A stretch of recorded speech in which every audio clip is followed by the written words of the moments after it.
अगर यूपी में बुलडोजर की कार्रवाई होती है तो एक मौलाना कहते हैं कि सर पे कफन बांध के मुसलमान सड़कों पे निकल जाएगा।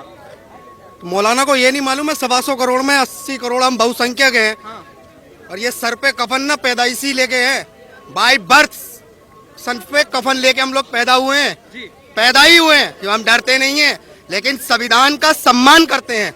अगर सरिया के कानून की आप बात कर रहे हो तो हम खुलेआम कह रहे हैं कि केसरिया कानून हम फहराएंगे। फिर अगर चलना है तो संविधान से चलिए और शांति से चलिए, और शांति भंग करोगे, पत्थर उठाओगे तो भैया मैं बाबा जी का बहुत बहुत शुक्रगुजार हूँ कि पत्थर कम ना पड़े, इसलिए बुलडोजर चल रहा है कि और लो पत्थर चलाओ। कितना चलाओगे, चलाओ ना, कितना चलाओगे। ईंट का जवाब मकान तोड़ के देंगे। फेंको, कितनी ईंटें फेंकोगे आप, फेंको।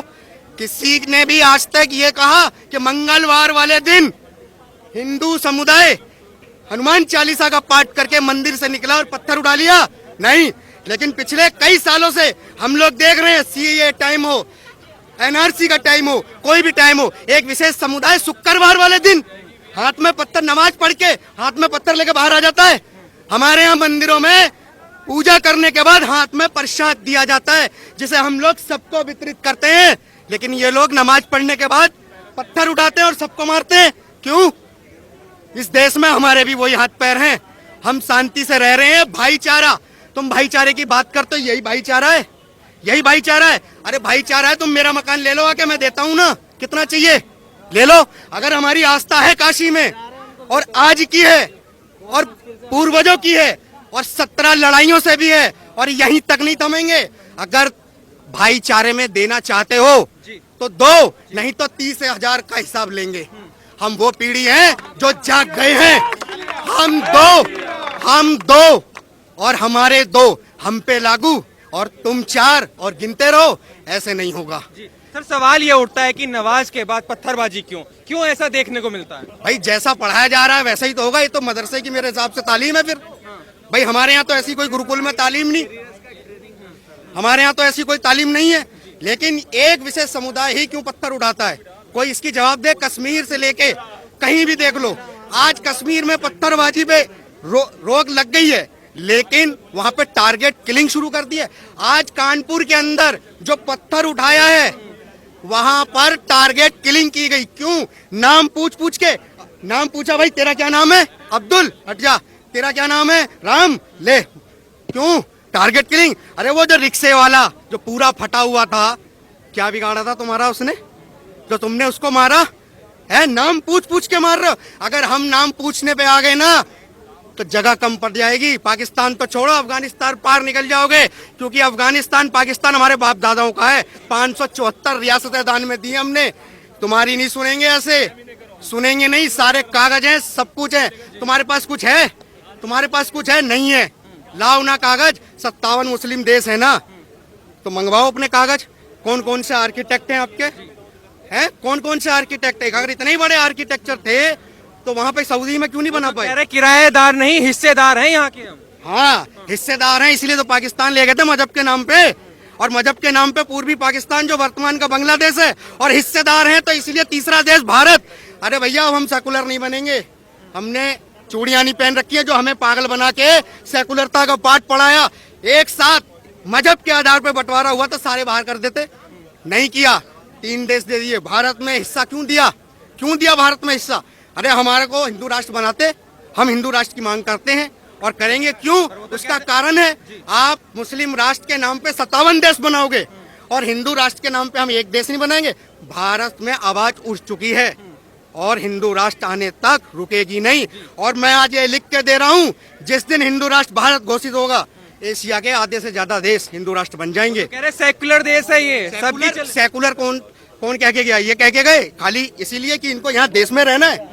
इसीलिए अगर देश में रहना है ना तो सेकुलरता का पाठ फिर दोनों तरफ लागू होगा। मेरी तरफ लागू नहीं होगा, आपके भी तरफ लागू होगा ना। आप इधर मुझे भाईचारा कह के पत्थर मार रहे हो, काट रहे हो, मार रहे हो, पीट रहे हो, क्यों? ऐसे नहीं चलेगा बिल्कुल भी। सर ये बताइए, जब पत्थरबाजी करने वालों पे कार्रवाई होती है तो कहने लगते हैं कि एक तरफा कार्रवाई की जा रही है सरकार की तरफ। ये तो विक्टिम कार्ड है इनका। ये तो विक्टिम कार्ड है। हिंदू पिटेगा तो ये शांत रहेंगे, देखेंगे, और हमारा हिंदू सोया हुआ है। कुछ लोग हैं आते हैं निकलते हैं मदद के लिए, लेकिन बाकी के हिंदू जो है ना वो अपने परिवार की जीविका के लिए लगे हैं। लेकिन मैं उनसे सिर्फ एक बात कहना चाहता हूँ, आज आप जीविका के लिए लगे हो, लगे रहो, लेकिन कश्मीर में जब कश्मीरी पंडित निकाले गए थे क्या नहीं था उनके पास? सेब के बागान, केसर के बागान। आज है क्या? कहाँ हैं आज वो? अरे हम 800 साल पहले की बात नहीं कर रहे हैं, हम अभी 35 साल पहले की बात कर रहे हैं। और 35 साल छोड़ो, अभी 35 घंटे पहले की बात देखो ना, 35 घंटे पहले क्या किया। तो भाई ये भाईचारा नहीं चल पाएगा, अब बहुत दिनों तक नहीं चल पाएगा। अगर भाई मानते हो तो भाइयों की तरह रहो, भाइयों की तरह सहो। लेकिन सदियों से भाईचारा चला आया, ये तो मोदी जी ने आके खराब कर दिया है। हाँ, सदियों पहले 1947 में ना भाईचारे में ना पूरी ट्रेन काट के और पूरी भर के लाशों से भेजी थी। इसी भाईचारे का तोहफा था वो 47 का बंटवारा। कोई बाहर से नहीं आता। कार सेवा करके आ रहे थे ना गुजरात में, तो 2 बोगी जला दी थी, 2 बोगी। यही भाईचारा था, यही भाईचारा था। सीए के नाम पे पूरी दिल्ली में अराजकता फैलाना, यही भाईचारा था। सीए के नाम पे दिल्ली को बंधक बना लेना शाहीन बाग में, यही भाईचारा था। सबका अधिकार है कहने का और प्रोटेस्ट करने का। जाओ ना जंतर मंतर पे, ये दिल्ली को बंधक क्यों बनाते हो, ये सड़कों को बंधक क्यों बनाते हो? लड़ना नहीं आता क्या? आज हम कानून से लड़ रहे हैं, हमने अभी हथियार नहीं उठाया है, हम कानून से लड़ रहे हैं। तो फिर डर किस बात का है? पर वे लोग कानून क्यों नहीं मानते, क्यों पत्थरबाजी करने पे उतारू हो जाते हैं अगर किसी ने पैगंबर साहब के खिलाफ टिप्पणी कर दी तो? देखिए, नुपुर शर्मा जी का जो मामला है ना, मैं उसमें सिर्फ एक ही बात कहूंगा, उन्होंने जो भी बोला है वो आप ही ने तो लिखा था, या आप ही की तो किताब में लिखा है, या आप ही के तो मौलाना डिबेट पे कह रहे हैं कि ऐसे ऐसे है। मैं नाम नहीं ले रहा हूँ किसी का, भाई मुझे भी डर लगता है, मेरे भी बच्चे हैं। पता चला अभी निकला किसी ने मार दिया, क्यों जी?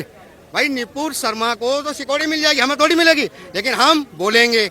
उन्होंने कुछ गलत नहीं बोला, वही बोला जो आपकी किताब में लिखा है। और नहीं लिखा है तो दिखाओ, फिर दुनिया को बताओ क्यों, क्या लिखा है वो बताओ ना। कुछ गलत थोड़ी बोला उन्होंने। सर सवाल ये भी उठता है कि सब नुपुर शर्मा को याद करते कि नुपुर शर्मा ने गलत बोला, लेकिन उन मौलानाओं से कोई सवाल नहीं पूछता जो लगातार महादेव पे गलत टिप्पणी कर रहे हैं। जैसे कुछ मौलाना कह देते हैं इसको प्राइवेट पार्ट है। यही तो हम लोगों को सेकुलरता में पढ़ाया गया कि भाईचारा बोल के इनके साथ जो मर्जी कर लो, क्योंकि हमारी धार्मिक भावनाएं नहीं है। हम कानून के दायरे में समान कानून नागरिकता में रहते हैं, लेकिन सभी को समान कानून नहीं मिल रहा है। इन्हीं कानूनों के तहत में हम लोगों के साथ में भेदभाव विशेष समुदाय के लिए करते हैं और करते रहेंगे। ये क्यों? ये जब तक करेंगे जब तक हम जैसे लोग अगर इनका बहिष्कार नहीं करेंगे नेताओं का, क्योंकि इनकी विचारधारा साफ है। अभी कल का ही मामला है, गोल्डन टेम्पल पे खालिस्तान जिंदाबाद के रैली निकली है, जिसमें आम आदमी पार्टी पूरी सुरक्षा दे रही है।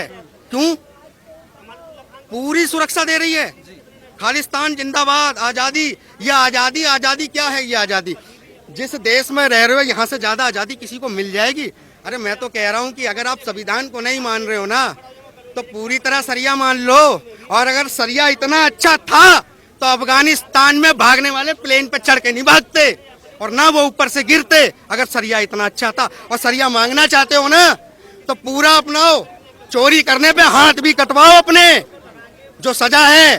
फिर कानून की तरफ मत भागो कि हमें छोड़ दो, फिर पूरा मानो तो पूरा मानो, वरना हम लोगों के ऊपर भाईचारे के नाम पे ना सरिया मत थोपो।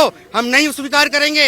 ये देश संविधान से चलता है, चलेगा और चलता रहेगा। देवबंद के मौलानाओं का ये बयान आता है कि अगर आपको हमारा धर्म, हमारा मजहब प्यारा नहीं है तो आप पाकिस्तान चले जाइए, ये मुल्क हमारा है। इनके बाप दादा रजिस्ट्री कर गए थे क्या ये मुल्क हमारा है? अगर ये मुल्क इनका होता तो 1947 में मजहब के नाम पे बंटवारा कभी होता ही नहीं। अगर ये इनका होता कभी नहीं होता। ये झूठ बोलते हैं, ये मक्कार हैं, फरेबी हैं। ये अपने मतलब के लिए किसी को भी भाईचारे के नाम पे काटने को तैयार रहते हैं। ये झूठ बोलते हैं। अगर भाईचारा और ये देश इनका होता तो इस देश के 3 टुकड़े नहीं होते। क्योंकि हम लोग अभी सिर्फ यही जानते हैं ना, भारत के 2 टुकड़े हुए, 2 नहीं हुए 3 हुए। पाकिस्तान, पूर्वी पाकिस्तान जो वर्तमान का बांग्लादेश, और तीसरा हिस्सा हमारा भारत। अगर मजहब के नाम पे ही भेजा जाना था ना, तो भारत में रोकना नहीं चाहिए था। और जब भारत में रोक दिया तो 2 नहीं, गिनती सुधारो हिंदुओं, 3 देश दिए, 3।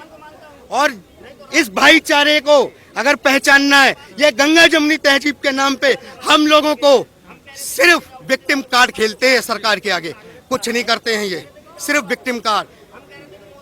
भाई एक तरफ 3 तलाक आता है, गवर्नमेंट लाती है, संसद में बिल पास होता है, आप उसे मानते नहीं हो। एक तरफ काशी में 91 एक्ट लागू है, आप उसे मान रहे हो। या तो आप बेवकूफ हो या हम पागल हैं, अंधे हैं, जो हमें दिख नहीं रहा। अरे वो चाय की दुकान पे नहीं बना था 3 तलाक का मामला, सीए का मामला, किसान का, किसी चाय की दुकान पे बनाए गए थे, वो भी संसद में पास हुए हैं बिल। 91 की दुहाई देने वालों, पहले उसका विरोध बंद करो, वो भी संसद में ही पास हुए हैं। अगर भाईचारा और ये देश आपका, तो फिर अकेला हिंदू बेचारा क्यों?